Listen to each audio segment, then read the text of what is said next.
Good morning, Mr. Paulsen. Thank you so much that you agreed to take part in panel discussion Trust Environment as an engine for the development of the health industry. It's a great pleasure for me to be here, and I'm always happy to be present in the МГИМО activities. We're aware that Ferring Holding invests in CIS countries like Moldova, Georgia. Could you tell us about your projects in Russia that you already have or are planning to launch? Yes, I have basically two different pharmaceutical interests. One of them is Ferring, which is a highly specialized biotech company, mainly working in reproductive medicine. And then there's a separate company which we call Sever, which here in Russia has two factories, one in Isvarina and one in Kazan. But these activities are completely separate. And we know that you have research and development departments on these factories, and you have some patents. So you invest not only in production, you invest in research and development on Russian territory. Yes, actually we are together with the MGU University. We're now building new labs for developing special technology related to intranasal absorption. I think that's going to be very, very interesting. We have about 10 different projects which we will develop and hopefully patent. Then we are also looking at the possibility of doing biotechnology work in Kazan. And we are also, with our company Nanopharma in Kazan, we are also developing new nanotechnologies. In your opinion, under what conditions would your company be ready to expand your business and researchers programs in Russia? We are already started. I think we have a lot of support from the authorities. I know that many foreign companies find Russia a difficult country to do business in. That's not our experience. We've had a lot of help and support from federal authorities, from the Ministry of Research, and we have also had a lot of help from the local authorities, particularly in Tatarstan.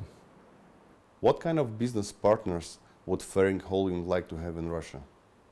I think it's very important that we have a close collaboration with innovative university centers, and we have it here in Moscow. We will also have it in Kazan. Hopefully we will be able to expand into research collaboration in St. Petersburg also in the future. And what kind of support from the government would be decisive for the company to expand its business in Russia? I think there are two things which are very important. One of them, that we have a level playing field, that we, although we have a lot of activities here in Russia, we are still a foreign company. And we want just to be treated as the Russian companies are being treated. So there is no preference for us or for them. So we just want to be treated equally. That's the first thing.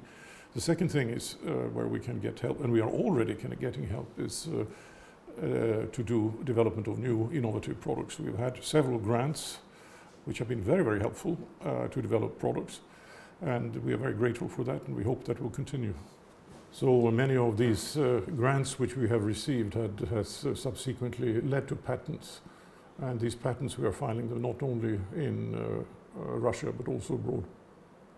And I think that's a very, very positive collaboration, and we're very grateful for all the help we have received. Some of the international investors are really afraid of Russian tax regulation. On your point of view, the tax regulation in Russia is an incentive or a barrier? Well, I don't think Russia is very different from any other country. I think most businessmen have a very mixed relationship with tax authorities in any country in the world. And the taxes are relatively low in Russia. Of course, when the tax authorities come, they do a very thorough job to try to find something, but I wouldn't say that it's more difficult than in any other country. Another question regarding the policy of Ferring sales in Russia. You do not cooperate with all national distributors. Is that the policy aimed to restrict the competition, or there are specific requirements for the selection of the partners?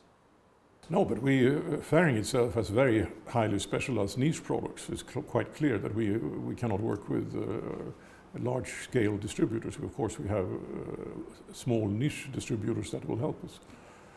And then the other issue is if you talk on a much broader scale, is of course the future of the pharmaceutical industry in Russia. There is a policy to localize manufacturing, which I can completely understand. But there's one backside on this, is that the Russian market is relatively small. You cannot start producing economically for a market like Russia. It's just too small, the prices are too low. So the only way it will be justified, and this is one of the issues we are confronted with today, is that we have to internationalize the sales of the products we produce in Russia. And that's an extremely important question, because there we will need to have assistance from the authorities. We need to have the production here in Russia, the manufacturing here in Russia, done at standards which are being accepted internationally. I'm not saying that the Russian standards are lower. I'm saying that the Russian standards are slightly different in terms of quality control, quality assurance, all the various aspects of manufacturing. So I think it's very essential as an aspect of this localization of production that together with the authority, the pharmaceutical industry will develop a set of rules that will allow us to export as easily as possible. How pandemic crisis influenced your plans in Russia? So many companies stopped their business projects, their investments. What about Ferring and group of the companies? That's a very, very important question. When we were hit by the crisis in the second quarter of this year, we stopped basically investments all over the world. It's not just in Russia, but we stopped all over because we wanted to see what was happening.